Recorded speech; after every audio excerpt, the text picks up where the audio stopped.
ನಮಸ್ಕಾರ, ವನಶ್ರೀ ಚಾನಲ್ಗೆ ಸ್ವಾಗತ. ಹೊಸ ವಿಡಿಯೋ ತಂದಾಯಿತು. ಬನ್ನಿ ಇವತ್ತು ಪವಾಡ ಪುರುಷ ಸೀರಿಯಲ್ ಹೇಗೆ ಮೂವ್ ಆಗುತ್ತೆ, ಏನು ಸ್ಟೋರಿ ನೋಡೋಣ. ಅದಕ್ಕಿಂತ ಮುಂಚೆ ನನ್ನ ವಿಡಿಯೋಕ್ಕೆ ಸಬ್ಸ್ಕ್ರೈಬ್ ಮಾಡಿಲ್ಲ ಅಂದರೆ ದಯವಿಟ್ಟು ಸಬ್ಸ್ಕ್ರೈಬ್ ಮಾಡ್ಕೊಳ್ಳಿ, ಹಾಗೆ ಒಂದು ಲೈಕ್ ಕೊಡಿ. ಇವತ್ತು ಪವಾಡ ಪುರುಷದಲ್ಲಿ ಸತ್ಯವನ್ನು ಮದುವೆ ಮಾಡ್ಕೊಳ್ಳೋಕ್ಕೆ ಬಾಳು ಮಾಮ ಒಪ್ತಾನೇ ಇಲ್ಲ. ರಾತ್ರಿ ಎಲ್ಲ ಊಟಕ್ಕೆ ಕರೆದ್ರೂ ಊಟಕ್ಕೂ ಬರಲಿಲ್ಲ. ಬೆಳಿಗ್ಗೆ ಸರಿ ಮಾತಾಡೋಣ ಅಂತ ಲೇಟಾಗಿ ಬಂದು ಊಟ ಮಾಡಿ ಮಲ್ಕೊಂಡ. ಬೆಳಿಗ್ಗೆ ಮಾತಾಡೋಣ ಅನ್ನೋಷ್ಟರೊಳಗೆ ಎದ್ದು ಹೊರಟೋಗಿದ್ದಾನೆ. ನೋಡಿದ್ರೆ ಎಲ್ಲರೂ ಮಲಗೆ ಇದ್ದಾರೆ. ಬೆಳಗ್ಗೆ 7 ಗಂಟೆ ಆದರೂ ಯಾರೂ ಎದ್ದೇ ಇಲ್ಲ. ಆದರೆ ಅವನು ಎದ್ದೋಗ್ಬಿಟ್ಟಿರ್ತಾನೆ. ಹಂಗಾಗಿ ಏನು ಮಾಡಬೇಕು ಅಂತ ಗೊತ್ತಾಗ್ದಲ್ಲೇ ಪಾಪ ಎಲ್ಲ ತಲೆ ಕೆಡಿಸ್ಕೊಂಡಿದ್ದಾರೆ. ಈ ಕಡೆ ಬಂದು ಈ ಗೌಡನ ಹೆಂಡ್ತಿ ಗೌಡಿಗೆ ಒಂದು ಲೆಟ್ರ್ ತಂದು ಕೊಡ್ತಾನೆ ಸಂಧ್ಯಾ. ಆ ಲೆಟ್ರನ್ನ ಓದ್ಬಿಟ್ಟು ಗೌಡ್ರೆ ಒಂದು ಲೆಟ್ರ್ ಬಂದಿದೆ ನೋಡಿ ಅಂತ. ಏನಿಲ್ಲ ಲೆಟ್ರು ಅದು ಅಂತಾನೆ. ಆಮೇಲೆ ನೋಡಿ ಗೌಡ್ರೆ ಲೆಟ್ರು ಅಂತೆ. ನಾನು ನೋಡಲಿಲ್ಲ, ನೀವು ನೋಡಿ ಅಂತಾನೆ. ಓದ್ಬಿಟ್ಟು ಹೆಣ್ಣಿನ ಮನೆಯವರು ಗುಂಡುಗೆ ಹೆಣ್ಣು ಕೊಡಲ್ಲ ಅಂತ ಬರೆದಿರ್ತಾರೆ. ನಮ್ಮ ಗುಂಡುಗೆ ಮಾತ್ರ ಹೆಣ್ಣು ಕೊಡಲ್ಲ, ಆದರೆ ಬಾಳಿಗೆ ಎಲ್ಲರೂ ಕೊಡ್ತೀವಿ ಅಂತಾರಲ್ಲ ಹೆಣ್ಣು ಅಂತ ಹೇಳ್ಬಿಟ್ಟು ಇವನಿಗೆ ಹೊಟ್ಟೆ ಉರಿ ಇರುತ್ತೆ. ಇವನ ಹೆಂಡ್ತಿಗೆ ಹೊಟ್ಟೆ ಉರಿ ಇರುತ್ತೆ. ಈ ಕಡೆ ಬಂದು ಈ ಸಂಧ್ಯಾ ಬಾಳನ್ನ ನೋಡ್ತಾನೆ. ಬಾಳು ಮಾಮ ಇರೋ ಬಾಳೋ ಅಂತ ಹೋಗ್ತಾನೆ. ಆದರೆ ಬಾಳು ಬಾಗಿಲಾಕೊಂಡು ಕೋಲಿಟ್ಕೊಂಡು ಹೊರ್ಟೋಗ್ಬಿಡ್ತಾನೆ. ಹೊರ್ಟೋಗೋದನ್ನು ನೋಡಿ ಅವ್ನು ನಿಲ್ಲೇ ಇಲ್ಲ. ಇವನು ಇರಲ್ಲ, ಹೋಗ್ತಲೇ ಇದೆಯಲ್ಲೋ ಇರೋ ಅಂತ ಓಡ್ತಾನೆ. ಆದರೆ ಅವ್ನು ನಿಲ್ಲಲ್ಲ, ಅವನು ಹೊರ್ಟೋಗ್ಬಿಡ್ತಾನೆ. ಮುಖ ನೋಡ್ತಾನೆ ಒಂದ್ಸಲಿ, ಮುಖ ನೋಡ್ಬಿಟ್ಟು ಹೊರ್ಟೋಗ್ಬಿಡ್ತಾನೆ. ಆವಾಗ ಇವನು ಆ ಬಾಗಿಲುಗಳು ದಡ್ಡ ಬಡ್ಡ ಅಂತ ಹೊಡ್ಕೊತಿರ್ತಾವಲ್ವ ಹಾಳೆಗಳು. ಅದಕ್ಕೆ ಇವನು ಏನಾಗ್ಬಿಟ್ಟಿರೋಬಹುದು ಮನೆಯಲ್ಲಿ. ಬಾಳೆ ನೋಡಿದ್ರೆ ಆಚೆ ಹೋದ, ಇದು ನೋಡಿದ್ರೆ ಬಾಗಿಲುಗಳು ಆಲೆಗಳು ಒಡ್ಕತ್ತಿದ್ದಾವಲ್ಲ ಅಂತೇಳ್ಬಿಟ್ಟು ಮೆತ್ತಗೋಗಿ ಬಾಗಿಲು ತೆಗಿತಾನೆ. ಎಲ್ಲ ಮಲಗಿಬಿಟ್ಟಿದ್ದಾರೆ ಗೊರಕೆ ಹೊಯ್ಕೊಂಡು. ಇದೇನು ಇಷ್ಟೊತ್ತರೆಗೂ ಮಲಗಿಬಿಟ್ಟಿದ್ದೀರಲ್ಲ ಅಂತೇಳ್ಬಿಟ್ಟು ಎಲ್ಲರನ್ನೂ ಎಬ್ಬಿಸ್ತಾನೆ. ಹೇಳ್ರಿ ಇಷ್ಟೊತ್ತರೆಗೂ ಮಂಗಿದ್ದೀರಲ್ಲ, ಬಿಸಿಲು ಬಂದೋಗೈತೆ, ಇಷ್ಟೊತ್ತರೆಗೂ ಮನ್ಕೋತಾರ, ಹೇಳಿ ಮೇಲೆ ಅಂತೇಳ್ಬಿಟ್ಟು ಎದುಸ್ತಾನೆ. ಎಷ್ಟು ಎದುಸಿದ್ರೂ ಕೊನೆಗೆ ಹೇಳ್ತಾರೆ ಒಬ್ಬೊಬ್ಬರಾಗಿ. ಬಾಳ್ಯ ಇದು ಹೊರ್ಟೋದ್ನಲ್ಲ ಅಂತ ಹೇಳಿದಾಗ, ಸುಮ್ಮನೆ ಇರೋ, ತಲೆಕೆಟ್ಟಂಗೆ ಮಾತಾಡಬೇಡ, ಅವನೇಲಿ ಹೊರ್ಟೋಗೋನೆ, ಅವ್ನು ಮಲಗವನೆ.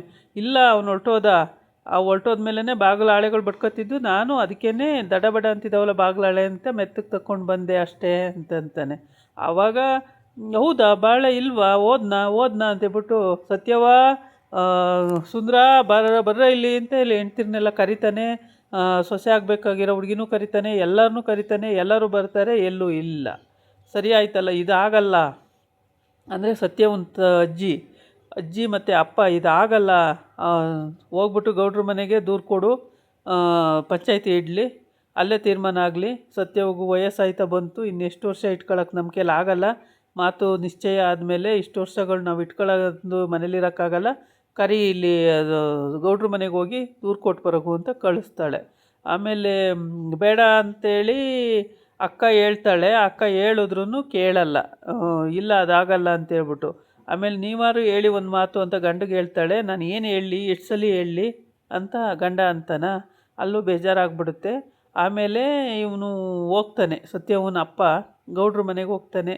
ಗೌಡ್ರ ಮನೆಗೆ ಹೋಗಿ ಅಲ್ಲಿ ದೂರು ಕೊಡೋಕೆ ಹೋಗ್ತಾನೆ. ಅದಕ್ಕೆ ಮುಂಚೆ ಇಲ್ಲಿ ಸಂಧ್ಯಾ ಎಲ್ಲ ರೀತಿಯೂ ನೋಡ್ತಾನೆ. ನೋಡಿಬಿಟ್ಟು ಹೇಳ್ತಾನೆ, ಹಿಂಗಾಯಿತು, ನಾನು ಬರ್ತಾಯಿದ್ದೆ, ಅದನ್ನು ಹೇಳಬೇಕು ಅಂತ ಅವನು ಬರ್ತಾಯಿರ್ತಾನೆ. ಅಷ್ಟೊತ್ತಿಗೆ ಕೈಗೆ ಲೆಟ್ರ್ ಸಿಕ್ಕುತ್ತಾ, ಅದು ಮರ್ತೋಗುತ್ತೆ ಅವನಿಗೆ. ಆಮೇಲೆ ಈ ಕಡೆ ಬರ್ತಾನೆ. ಇವರೆಲ್ಲ ಮಲಗಿರ್ತಾರೆ, ಎಲ್ಲ ಎದ್ದೇಳಿದ್ಮೇಲೆ ಇವನಿಗೆ ಅಲ್ಪ ಸ್ವಲ್ಪ ವಿಷಯ ಗೊತ್ತಾಗ್ಬಿಡುತ್ತೆ ಸಂಧಿಗೆ. ಬಾಳು ಎದ್ದೋಗಿರೋದು, ಹೇಳ್ದೆ ಕೇಳದೆ ಹೋಗಿರೋದು, ನಾವು ಮದುವೆ ನಿಶ್ಚಯ ಮಾಡೋಕ್ಕೆ ಬಂದಿರೋದು, ಅದಾಗದೇ ಇರೋದು, ಇವೆಲ್ಲ ಒಂಚೂರು ಗೊತ್ತಾಗ್ಬಿಡುತ್ತೆ. ಇವನು ಖುಷಿಯಾಗಿ ಮತ್ತು ಇದನ್ನೆಲ್ಲ ಊರಿಗೆಲ್ಲ ಹೋಗಿ ಹೇಳ್ತಾನೆ ಇವನು ಅಂತ ಗೊತ್ತಿರುತ್ತೆ ಎಲ್ಲರಿಗೂ. ಆದರೂ ಕೂಡ ಆ ಸನ್ನಿವೇಶದಲ್ಲಿ ಎಲ್ಲರೂ ಹಾಗೆ ಮಾತಾಡಿಬಿಡ್ತಾರೆ. ಎಲ್ಲರೂ ಆಚೆ ಎದ್ದು ಬರ್ತಾರೆ. ಆಮೇಲೆ ರಾಗಂಗೆ ಮಾತಾಡ್ತಾರೆ. ಸತ್ಯವನ್ನ ಅಜ್ಜಿ ಕೂಡ ಜೋರಾಗಿ ಕೂಗಾಡ್ಬಿಡ್ತಾಳೆ. ಅಪ್ಪನೂ ಕೂಡ ಕೂಗಾಡ್ಬಿಡ್ತಾನೆ. ಏನೂ ಮಾಡೋ ಪರಿಸ್ಥಿತಿಲಿರಲ್ಲ. ಅವರೆಲ್ಲ ಸುಮ್ಮನೆ ಆಗಿಬಿಡ್ತಾರೆ, ನಿಂತ್ಕೊಂಡಿರ್ತಾರೆ. ಆಮೇಲೆ ಹೋಗು, ಫಸ್ಟು ದೂರು ಕೊಡೋ, ನೀನು ದೂರು ಕೊಟ್ಬಿಟ್ಟು ಪಂಚಾಯತಿ ಇಡಿಸು, ಆವಾಗ ಅದು ಅಲ್ಲೇ ತೀರ್ಮಾನ ಆಗಲಿ. ಇಲ್ಲಿ ನಾವೇನು ಹೇಳಿರೋ ಅವ್ನು ಬಗ್ಗಲ್ಲ, ಅವನೇನು ಹೇಳಲ್ಲ, ಹಾಗೆ ಹಿಂಗೆ ಅಂತೇಳ್ಬಿಟ್ಟು ಸತ್ಯವಂತ ಅಜ್ಜಿ ಸಿಕ್ಕಾಬಟ್ಟೆ ಗಲಾಟೆ ಮಾಡ್ತಾಳ. ಗಲಾಟೆ ಮಾಡಿದ ಮೇಲೆ ಇವನಿಗೂ ಕೋಪ ಬಂದ್ಬಿಡುತ್ತೆ ಮಗನಿಗೆ. ಸರಿ, ಇವಾಗಲೇ ಹೋಗಿ ಹೇಳ್ಬರ್ತೀನಿ ಅಂತೇಳಿ ಹೊರಟೇ ಬಿಡ್ತಾನೆ. ಹೊಲ್ಟ್ರೂ ಕರಿತಾನೆ ಇರ್ತಾರೆ ಹಿಂದಿಂದವ ಅವ್ರ ಅಕ್ಕ ಎಲ್ಲವ, ಆದ್ರೂ ಅವನೇನು ಕೇರೆ ಮಾಡಲ್ಲ, ಹೊರ್ಟೋಗ್ಬಿಡ್ತಾನೆ. ಹೊರ್ಟೋಗಿ ಗೌಡನ ಮನೆ ಹತ್ರ ಹೋಗ್ತಾನೆ, ಅಲ್ಲಿ ದೂರು ಕೊಡೋಕ್ಕೆ ಅಂತೇಳ್ಬಿಟ್ಟು. ಅಷ್ಟೊತ್ತಿಗೆ ಗೌಡ ಮಗಂದು ಮದುವೆ ವಿಷಯದಲ್ಲಿ ಹೆಣ್ಣು ಕೊಡಲ್ಲ ಅಂದರು ಅಂತ ಸ್ವಲ್ಪ ಗರ್ಮ್ ಆಗಿರ್ತಾನೆ. ಕೊಡದೇ ಇದ್ದರೆ ಬಿಡು, ಬೇರೆ ಕಡೆ ನೋಡಿರಾಯ್ತು ಅಂತ ಅವ್ರು ಯೋಚನೆ ಮಾಡ್ತಾ ಇರ್ತಾರೆ. ಅಷ್ಟೊತ್ತಿಗೆ ಈ ಕಡೆ ಬಾಳು ಅಮ್ಮಗಳು ಅಂತ ಅಳ್ತಿರ್ತಾಳೆ. ಯಾಕೆ ಅಂದರೆ ಮಗ ಹೇಳಲ್ಲ ಕೇಳಲ್ಲ, ಹಿಂಗೆ ಹೋಗ್ಬಿಡ್ತಾನಲ್ಲ, ಏನು ಮಾಡೋದು, ಒಂದು ಮಾತು ಕೂಡ ಹೇಳಲ್ಲ, ಇದ್ದಕ್ಕಿದ್ದಂಗೆ ಹೊರ್ಟೋಗ್ಬಿಡ್ತಾನೆ, ಏನು ಮಾಡೋದು ಇವನು, ನಾವು ಹೋಗಿ ಹೋಗಿ ಹುಡುಗಿನ ನಿಶ್ಚಯ ಮಾಡ್ಕೊಂಡು ಬಂದು ಎಷ್ಟು ವರ್ಷಗಳಾಗೋಯ್ತು, ಏನು ಮಾಡಿದ್ರು ಅವ್ನು ಮದುವೆಗೆ ಒಪ್ಪಲ್ಲ, ಏನು ಮಾಡೋದು ಅಂತೇಳಿ ಇವಳು ಚಿಂತೆಯೇ ಚಿಂತೆ, ಇವಳು ಪಾಪ ಸಿಕ್ಕಾಬಟ್ಟೆ ಅಳ್ತಾಳೆ. ಆಮೇಲೆ ಆ ಅಪ್ಪ ಕೂಡ ಬೇಜಾರಾಗ್ತಾನೆ, ಹೌದು ಏನು ಮಾಡೋದು ಅಂತ ಗೊತ್ತಾಗ್ತಿಲ್ವಲ್ಲ, ಇವನಿಗೆ ಕೆಲಸ ಯಾಕೆ ಮಾಡ್ತಾನೆ, ಇವನಿಗೇನಾಗಿದೆ ಅಂತೇಳ್ಬಿಟ್ಟು. ಆಮೇಲೆ ಏನು ಹೇಳಿದ್ರು ಅರ್ಥ ಆಗಲ್ಲ ಅವಳಿಗೆ. ಸತ್ಯವಿಗೆ ಇವನೇ ಬಾಳುನೇ ಗಂಡ ಅಂತ ಗೊತ್ತಾದಾಗಿಂದ ಅವಳು ಪಾಪ ನಾಚಿಕೊಂಡು ನೀರು ಹಾಕ್ತಿದ್ಲು, ನೆನ್ನೆ ಇವತ್ತುಗಳು ಅಂತ ಅಳ್ತಿದ್ದಾಳೆ. ಆಯಿತಾ, ಒಂದು ಕಡೆ ಕೂತ್ಕೊಂಡು ಅವಳ ಪಾಡಿಗೆ ಅವಳುಗಳು ಅಂತ ಅಳ್ತಿದ್ದಾಳೆ. ಸತ್ಯವ ಅಳ್ತಿದ್ದಾಳೆ. ಅವಳು ನೋಡಿದ್ರೆ ಗೊತ್ತಾಗಲ್ವಾ, ಅವಳನ್ನ ಹೊಟ್ಟೆ ಉರಿಸ್ತಿರಲ್ಲ, ಹಂಗೆ ಮಾಡ್ತಿರಲ್ಲ, ಹಿಂಗೆ ಮಾಡ್ತಿರ, ಅಜ್ಜಿ ಕೇಳಬೇಕಾ ಕತೆಗಳು, ಸಿಕ್ಕಾಬಟ್ಟೆ ಬೈತದೆ. ಆಮೇಲೆ ಬೈದ ಮೇಲೆ ಎಲ್ಲ ಹೊರ್ಟೋಯ್ತಾರೆ. ಎಲ್ಲ ಇವನು ಹೋಗ್ಬಿಡ್ತಾನೆ, ಸತ್ಯವನ್ನ ಅಪ್ಪ ಅಲ್ಲಿ ದೂರು ಕೊಡೋಕ್ಕೆ ಹೋಗ್ಬಿಡ್ತಾನೆ. ಅಲ್ಲಿ ದೂರು ಕೊಡೋಕ್ಕೆ ಹೋದಾಗ ಗೌಡ, ಓ ಏನಣ್ಣ ಯಾವಾಗ ಬಂದು, ಬಾ ಬಾ ಬಾ ಬಾ ಬಾ ಅಂತಾನೆ. ಅಯ್ಯೋ ನಮಸ್ಕಾರ ಗೌಡ್ರೆ ಅಂತ ಹೋಗ್ತಾನೆ. ಆಮೇಲೆ ಏನು ಬಂದಿದ್ದು ಈ ಕಡೆ ಅಂತಾನೆ. ಏನು ಬಂದಿದ್ದು ಅಂದರೆ ಬಾಳ್ಯ ಹಿಂಗೆ ಮದುವೆ ಮಾಡ್ಕೊತೀನಿ ಅಂತ ಹೇಳ್ಬಿಟ್ಟು ನಿಶ್ಚಿತಾರ್ಥ ನೀವಿರೋದಕ್ಕೆ ಆಯಿತು ಅವಾಗ, ಇಲ್ಲಾಂದ್ರೆ ಅದೂ ಆಗ್ತಿರ್ಲಿಲ್ಲ. ಈಗ ಮದುವೆ ಮಾಡ್ಕೊಳ್ದಲ್ಲೇ ಕತ್ತಿರುಗ್ತಿದ್ದಾನೆ, ಏನು ಮಾಡೋದು, ಇರೋದೇ ಎಲ್ಲ ಒಳಗಿರ್ತಾನೆ, ಸ್ವಲ್ಪ ಹೊತ್ತಿಗೆಲ್ಲ ಆಚೆ ಹೊರಟೋಗಿರ್ತಾನೆ, ಎಲ್ಲಿದ್ದಾನೆ ಅಂತಲೇ ಗೊತ್ತಾಗಲ್ಲ ಅಂತ ದೂರ ಹೊತ್ಕೊಂಡು ಹೋಗಿರ್ತಾನೆ.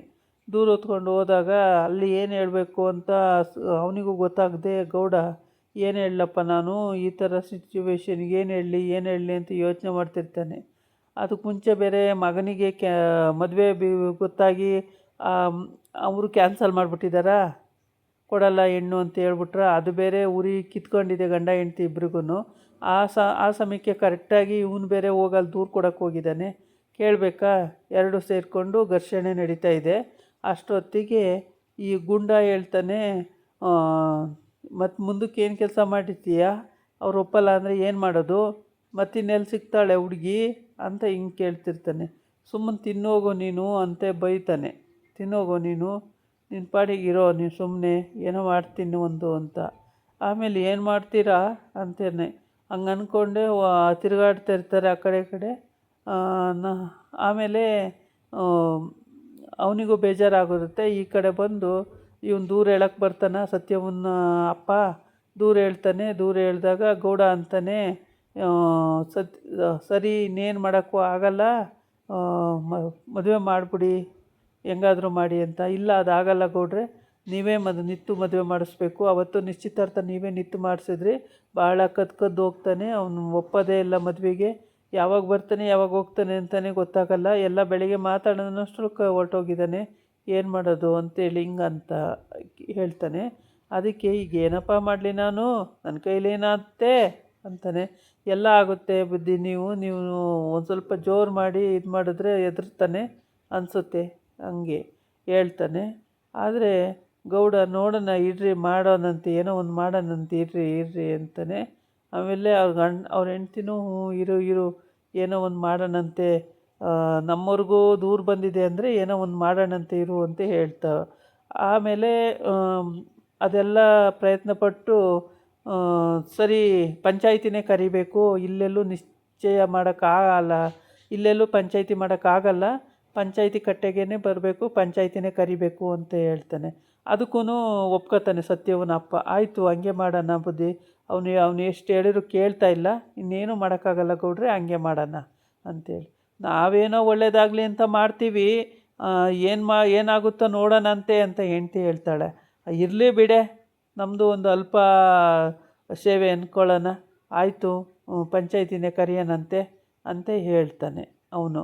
ಆವಾಗ ಸರಿ ಅಂತೇಳ್ಬಿಟ್ಟು ಪಂಚಾಯಿತಿನೆಲ್ಲ ಕರೆಯೋದು ಅಂತ ಆಗಿರುತ್ತೆ. ಇವನ ಪಾಡಿಗೆ ಇವನು ಎದ್ದೋಗ್ತಾನೆ. ಯಾರು ಗೌಡ. ಆಮೇಲೆ ಗೌಡ ಅದೇ ಅವನು ದೂರ ಹೊತ್ಕೊಂಬಂದಿರ್ತಾನೆ ಸತ್ಯವನಪ್ಪ, ಅವನು ಕೂಡ ಹೋಗ್ತಾನೆ. ಸಂಧ್ಯಾ ಕೂಡ ಆ ಕಡೆ ಹೋಗ್ತಾನೆ.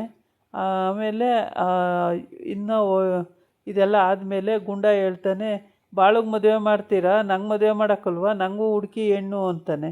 ಆಯಿತು ಹುಡ್ಕನ, ಸುಮ್ಮನಿರಪ್ಪ, ನಿನಗೂ ಹೆಣ್ಣು ಹುಡುಕಿನೇ ಮದುವೆ ಮಾಡೋದು, ಸುಮ್ಮನೆ ಇರಲ್ಲ ನಾವು, ಹುಡುಕ್ತೀವಿ ಸುಮ್ಮನಿರು ಅಂತ ಹೇಳ್ತಾಳೆ ಅವರಮ್ಮ. ಆಮೇಲೆ ಸರಿ ಅಂತ ಹೇಳ್ಬಿಟ್ಟು ಸುಮ್ಮನಾಗಿರ್ತಾನೆ. ಈ ಈ ಹುಡುಗ ಬರೀ ಯಾವಾಗಲೂ ತಿಂತಾನೆ ಇರುತ್ತೆ. ಹಾಗಾಗಿ ಹುಡುಗನ ಬಾಡಿ ಸಣ್ಣನೇ ಆಗಲ್ಲ, ತುಂಬಾ ಟುಮ್ಕಾಗ್ಬಿಟ್ಟಿದ್ದಾನೆ. ಆಮೇಲೆ ಇದೆಲ್ಲ ಮಾತಾಡಾದಮೇಲೆ ಸರಿ ಗೌಡ್ರೆ ಪಂಚಾಯತಿ ಸೇರ್ಸೋಣ ಅಂತೇಳ್ಬಿಟ್ಟು ಅಲ್ಲಿಂದ ಹೊರಡ್ತಾನೆ. ಪಂಚಾಯತಿ ಸೇರ್ಸೋಕ್ಕೆ ಸರಿ ನಾಳೆ ಪಂಚಾಯತಿ ಸೇರಿಸೋದು ಅಂತ ಆಯಿತು. ಎಲ್ಲರೂ ಕೈ ಮುಗಿದು ಸರಿ ಗೌಡ್ರೆ ಬರ್ತೀನಿ ನಾನು ಅಂತೇಳಿ ಹೊರಡ್ತಾನೆ. ಹೊರಟ ಮೇಲೆ ಗೌಡ ಸರಿ ಏನು ಮಾಡೋಕ್ಕಾಗಲ್ಲ, ನಮ್ಮ ಕೈಲೇನೈತೆ ಅಂತಾನೆ. ಇದಾಗಿತ್ತು ಇವತ್ತಿನ ವೀಡಿಯೋ. ನಾಳೆ ಇನ್ನೊಂದು ವೀಡಿಯೋ ಜೊತೆ ಬರ್ತೀನಿ. ನಮಸ್ಕಾರ.